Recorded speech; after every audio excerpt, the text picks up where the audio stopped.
What's up, pod pals? It's your buddy Adam, and you are listening to Podcasting Business School, the show where I teach podcasters how to love their podcast like a hobby and build it like a business. This is a very special podcast audit session. I've got my new pod pal, Brent from the Fallible Man podcast here in the house. We're going to dive in and level up some tips for some growth, some engagement, some monetization. Brent, how's it going, man? Man, I'm super excited about this because this is the weak point of my show. I feel like I don't think a lot of podcasters who start understand it's like there's a business side to podcasting. Yes. We're like, oh, we're creative, we can do this, but then it's like, oh, if I actually want to do something, there's a business side to this. Yeah.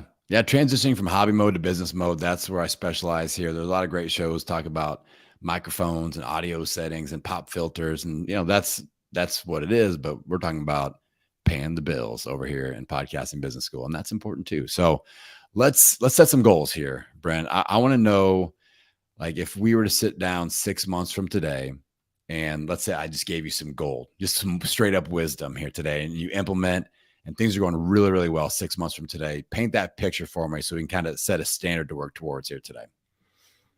I think for me, the biggest thing is I want to close with some good advertisers, right? I'm very particular about my brand and our goals for my podcast.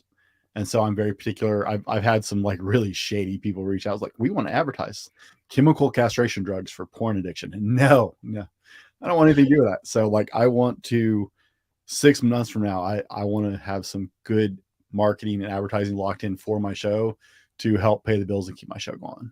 Nice. And that's a great goal because honestly, and I was like this, I self-admitted, like when I first started podcasting back in 2015, I mean, I was just pumped to do affiliate marketing. I'm like, I made $5 off of mushroom coffee. Thank you very much. I'm a professional.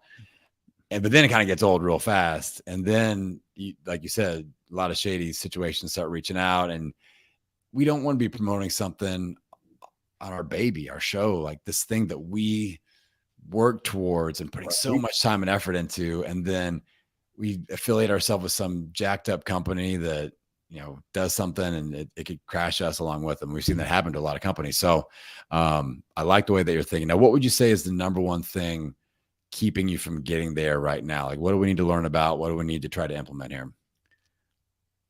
I've tried several avenues to connect with companies, right? I've tried cold calling. I've tried cold emails. I've tried messaging like marketing directors on LinkedIn. And I somehow just cannot close the deal with actually sitting down with anybody. I have a couple affiliate sponsors. I'm not a huge fan of affiliate marketing. I've just never found it to be really great for our space in podcasting. I've got a great audience base and I'm really care about what they're listening to, but I want to connect them with good companies. I just can't seem to close the deal on actually talking to real people. Okay. All right. So I think step one is let's talk about some reach out strategies to get you in front of great potential sponsors and start developing those relationships. And then I want to talk about like packaging of your sponsorship, and we'll call it something different to kind of get out of the typical pricing model. And so let's attack on those two fronts there. So as far as connecting with potential sponsors, I think in the podcasting space, the way we stand out is to add value first. So like with my health brand, when I don't do sponsorships for podcasting business school, but with my health brand, we did some sponsorships and I had that's a really busy space. Mm-hmm. Like there's a lot of people that are doing advertising, but there's a lot of people wanting advertising and that are like out there, with much larger brands than mine and well-known. So I started doing reviews on my social media for their programs, products, and services. And so I'd create like an Instagram reel and I would review a piece of weightlifting equipment or a supplement or an online app or something like that, and then tag them and just create content. And, obviously, I mean, it was something that I already liked, that I already used. I'm not going to post a negative review and be like, hey, you want to sponsor my show? Like that's not going to work out. But like, it's an honest, open review and something that's kind of promoting. And maybe I would tag them as a collaborator and invite them to be a collaborator on the reel and just kind of build a relationship where usually I would get a thank you and be like, yeah, I love your stuff. And then the next step for me would be, by the way, I've got a podcast. And then I would invite somebody from their team to come on the show. And so, like, if it's a supplement company, it'd be like one of their scientists or their marketing director for the app or the program, or the head of the company or whatever. And that allowed me to build an actual relationship with them. And then the magic thing so let's say the owner of the company or marketing director, somebody important, a decision maker, is on my show. I'm now networking with them. The thing that usually created a sponsorship conversation would be during their interview, I would read an ad live right in front of them. And so it'd be, and maybe it's for one of their competitors, and and honestly, just being all the way out there, a lot of times it'd be for like an affiliate. I wanted to be legit. I wouldn't just make it up, but maybe I would sign up for an affiliate for somebody in their space and then promote that affiliate while I'm doing their interview. And all of a sudden, after the interview, like, hey, you did that ad for so-and-so. Like, what's that like? What's that all about? Like that, they would be asking me about it at that point. And that's how we got, for the health show, for our low carb hustle show, we had $6,000 a month in sponsorships coming in pretty regularly. And, we didn't push it too hard, but that was the strategy that we used, and it worked pretty darn well. So let me put a pin in that. Any thoughts, questions, ideas, just off of that kind of sponsorship relationship building funnel? A little bit, only because I found, right, as a podcast listener, all right, that's where we all started. We all started listening to someone else's show for the most part. I don't generally, I'm not open to like one-off 1 month ads, because the conversion rate is horrible on that, right? For us as podcasters, it's about a relationship with our audience. That's where that trust and value comes in.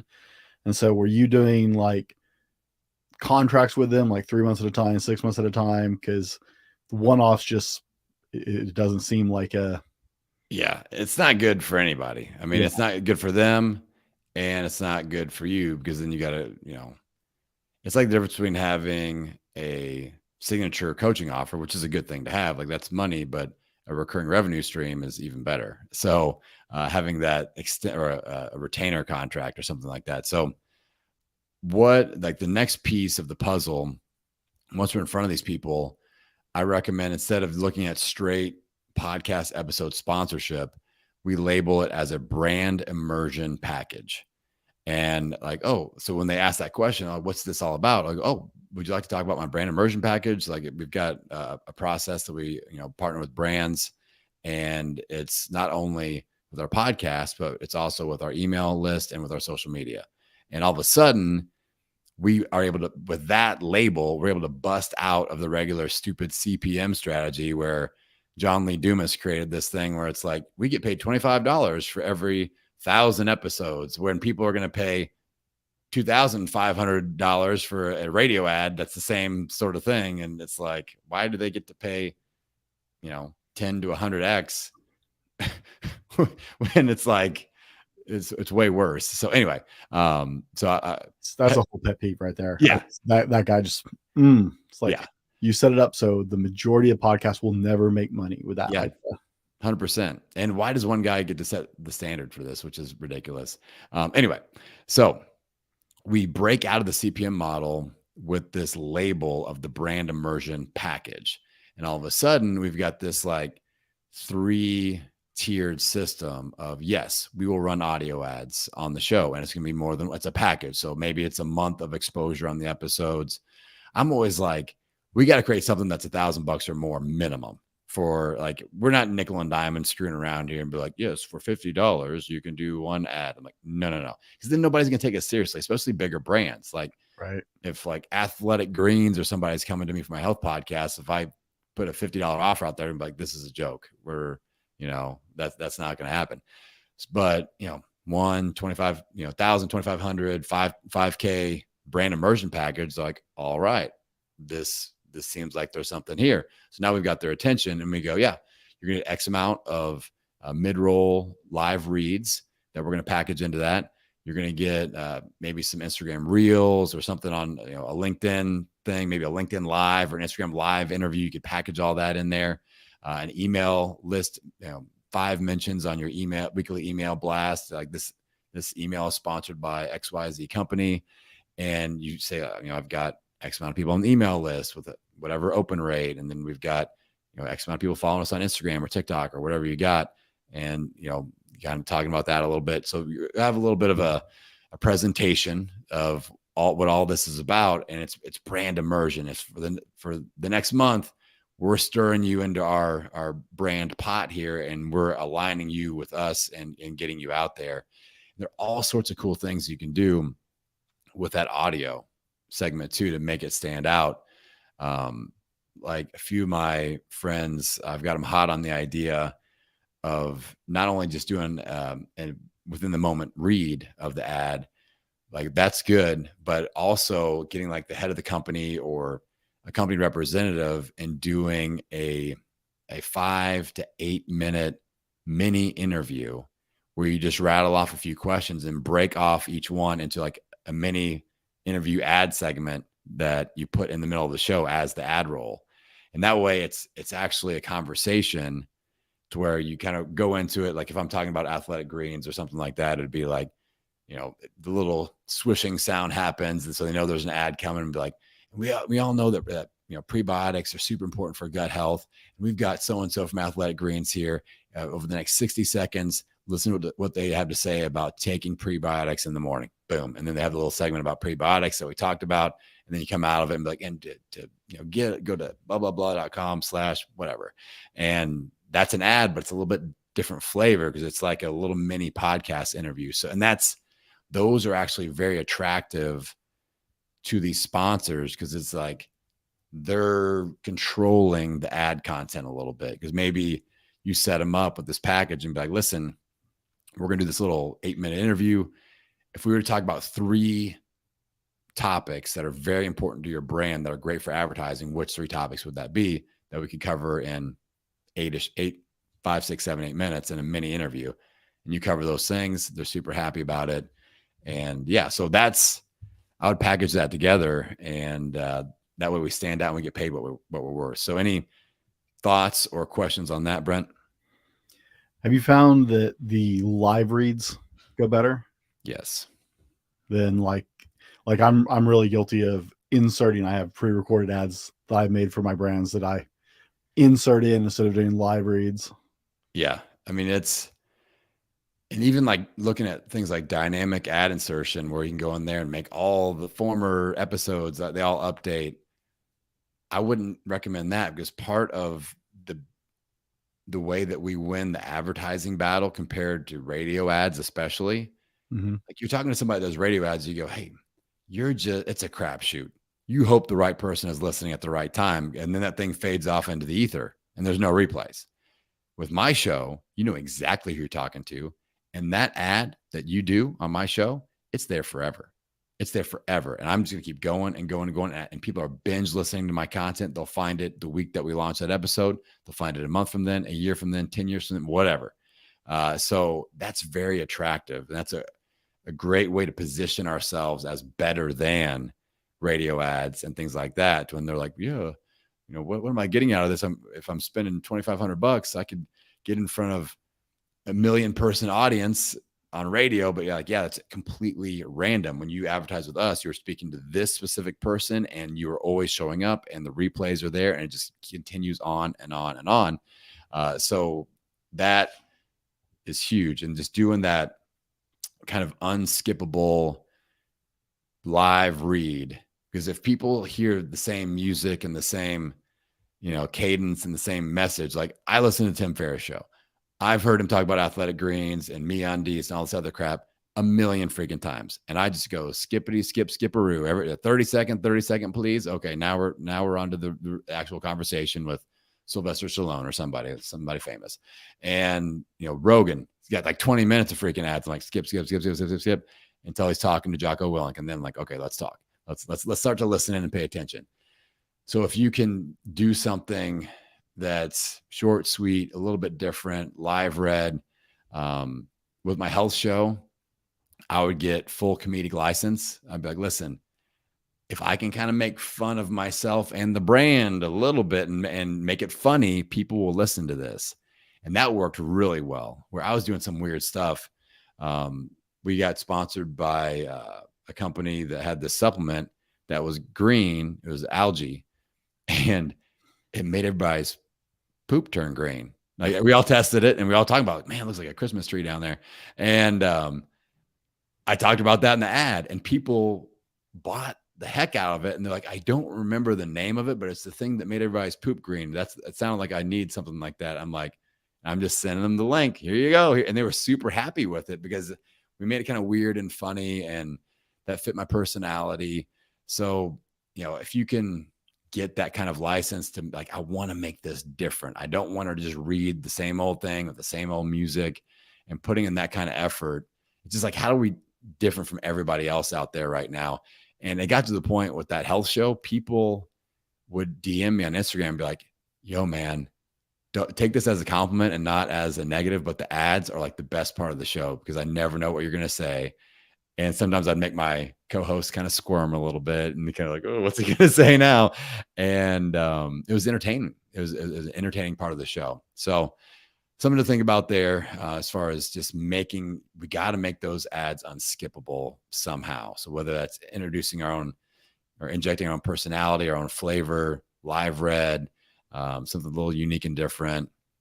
Maybe there's even some sort of like giveaway involved in it. And every time they listen to an ad, there's a new like magic word. And at the end of the advertising series, if they have the whole phrase, like they've listened to all the ads, they can enter to win a free package of the athletic greens or whatever. Like that, just what can we do to make them want to listen to the ad? That's the key question we've got to ask ourselves. Does that make sense? Yeah. I feel like I need to be taking notes right now as we talk. Don't worry, this will live forever in podcasting fame within just a few weeks on the show. So, but I think that's really the key thing. So we build relationships, we get our info in front of these people, and then as far as social media platforms, where are you operating right now? Where do you like to be at? Oh, unfortunately, I'm everywhere. I hate social media with a passion. I Okay. really, I'm bad at it. Just as because I don't care, right? It's all these people who live on social media, and I'm not knocking them. Like I just have more important things to do than play with my stupid phone. Yeah. If I pick up my phone, I'm putting on a podcast or some music to work out or go for a walk. Yeah. I'm same way. Like I live in a world where I dream about like, when can I delete all the social media apps and just put out audio content and everybody finds me? Like that's a beautiful thing. When I developed that system, that's where I'm really making the big bucks. But I would challenge you. Like I'm down to just Instagram because I really whittled things down last year. I got to a point where I was like, man, nobody is finding me and be like, I'm obsessed with your LinkedIn profile or anything like that. But I was getting questions on Instagram. I was getting engagement. I was finding like the most right fit people for my vibe. And just like, I was kind of like making friends on there and like, finding my pod pals. So it's like, I'm ditching everything else. Let's just stick to that. So I'd put that challenge out there for you. Like maybe you can find one or two platforms just to focus on and be like, where am I getting the most engagement? Where do I have a following that seems to be like, where am I getting a little bit of traction? Where is it the most easy, lucrative, and fun? Where do I speak the language? Where can I be super efficient? Like I can just flip on my phone, look at it, and create an Instagram reel, and I'm good. I'm done in 5 minutes, and I'll get engagement on that. I'm like, cool. Instead of doing a stupid TikTok dance or something like that. Like I don't. That doesn't excite me whatsoever. So look at that, and then if we can kind of double down efforts and grow, because the more we can grow a feature social media platform, the more we can charge with this package that we're putting together.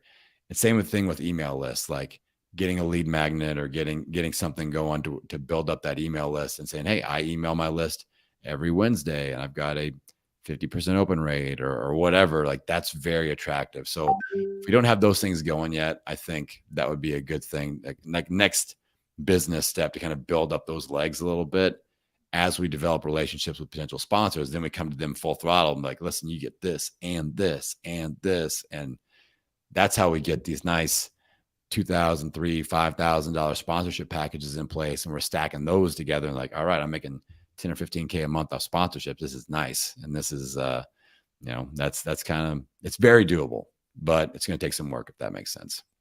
My email list is still fairly small. I tried the lead magnet thing and pushed it on the podcast, and it's like nothing was happening with it.